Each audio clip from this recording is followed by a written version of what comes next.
আসসালামু আলাইকুম বন্ধুরা, কেমন আছো তোমরা? আশা করছি সবাই খুব ভালো আছো, আর আমিও অনেকটা ভালো আছি।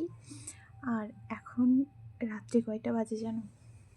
আশা করছি কেউ জানো না। আমি জানিও না যে তোমরা এত রাত পর্যন্ত জেগে আছো কিনা, কিন্তু আমি জেগে আছি। কেন জানো? কারণ আমি এখন ভিডিও এডিটিং করছি বসে বসে। আর ভয়েসটা এত আস্তে দেওয়ার কারণ হচ্ছে পাশের রুমে আমার আব্বু আম্মু সবাই শুয়ে আছে, তারা যাতে উঠে না যায় সেজন্য আমি আস্তে কথা বলছি। সত্যি কথা বলতে, একটা কন্টেন্ট ক্রিয়েটারের পেছনের ব্যাপারটা হয়তো সবাই জানো না, তাদেরকে প্রচুর খাটতে হয় ভাই। একজন কন্টেন্ট ক্রিয়েটারই জানে যে একটা ভিডিও রেডি করতে তাকে ঠিক কতটা খাটতে হয়। মানে আমাদের বাড়িতে আজকে তোমাদেরকে আমি একটু ভিডিও ক্লিপ দেখাচ্ছি, দেখো যে কীরকম অবস্থা ছিল আমাদের বাড়িটার। সেগুলোকে সব কাজগুলোকে সারার পর, ভিডিও শ্যুট করার পর আমি রাত্রে এত রাত পর্যন্ত জেগে ভিডিও এডিট করছি। তারপরে আমি আবার কতক্ষণ ঘুমাবো আমি জানি না, তারপরে সকালে উঠে আমাকে আবার যেতে হবে এক জায়গা। তো সত্যি কথা বলতে, একজন কন্টেন্ট ক্রিয়েটারের না প্রচুর খাটনি ভাই, বিশ্বাস করো, প্রচুর খাটনি। হ্যাঁ, আমি জানি আমি হয়তো ছোট একজন কন্টেন্ট ক্রিয়েটার, কিন্তু আমাকেও খাটতে হয়, একটু হলেও আমাকে খাটতে হয়। তাই বলছি, কোনো কন্টেন্ট ক্রিয়েটারকে দেখে কখনো বলো না যে তার কোনো কাজ নেই, সে শুধু ভিডিও শ্যুট করেই তার দিন কেটে যায়। এরকম বলাটা ভুল ভাই, বিশ্বাস করো। এতটা কষ্টের এই কাজটা তোমাকে বলে বোঝাতে পারবো না। আমার এই ভিডিওটা করার একমাত্র কারণ হচ্ছে কিছু মানুষ, আমি জানি কিছু মানুষ আমার পাশে খুব ভালোভাবেই আছো, আর আশা করছি থাকবে। আর কিছু মানুষ আমাকে দেখে প্রচণ্ড হিংসে করে। তারা ভাবে যে আমার কোনো কাজও নেই, আমি শুধু ভিডিও করি। মানে কিছু মানুষ আমাকে, আসল কথা হচ্ছে, কিছু মানুষ আমাকে প্রচণ্ড হিংসে করে। তারা ভাবে যে তারা সাপোর্ট না করলে হয়তো আমি এগোতে পারবো না।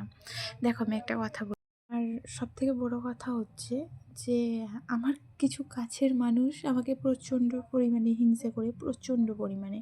তারা হয়তো চাই না যে আমি এই ভিডিও করি, এগিয়ে যাই, তারা চায় না।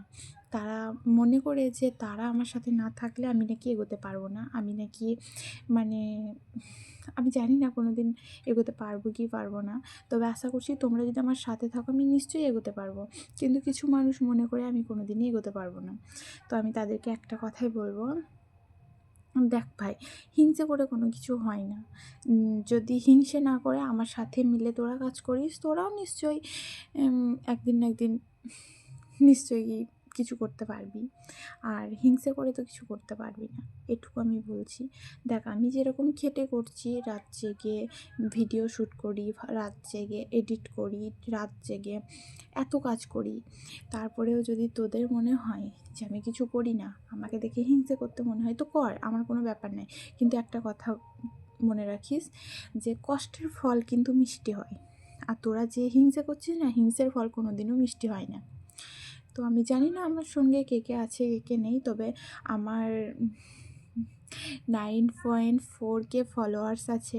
আশা করছি তারা মানে সবাই না হলেও সেখান থেকে 500 জন আমাকে সাপোর্ট করে। আমি আশা করছি যে 500 জন আমাকে সাপোর্ট করে। তো আমি তাদেরকে বলি, যারা আমাকে সাপোর্ট করো তাদেরকে আমি বলি থ্যাংক ইউ সো মাচ। তোমাদেরকে যে কি বলে ধন্যবাদ জানাবো আমি জানি না। তোমরা না থাকলে হয়তো আমার ভিডিও করার কোনো ইচ্ছে জাগতো না। তোমরা যদি আমাকে সাপোর্ট না করতে, আমার ভিডিও করার কোনো আগ্রহটাই আসতো না। তোমরা সাপোর্ট করো বলেই কিন্তু আমি এত কষ্ট করে ভিডিও করি, এডিটিং করি, রাত জেগে সব কিছু করি। সবথেকে বড় কথা হচ্ছে যে তোমরা আমার পাশে থেকো।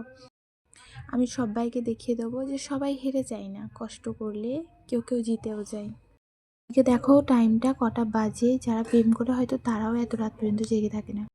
আর আমার 10K ফলোয়ার্স হয়ে গেলে আমি সবার সব কমেন্টের অ্যান্সার দিয়ে দেবো। 10K ফলোয়ার্স হওয়ার পর সবাইকে আমি সব অ্যান্সার দিয়ে দেবো। তো চলো, আজকে শুয়ে পড়ো সবাই। তো চলো, আল্লাহ হাফেজ।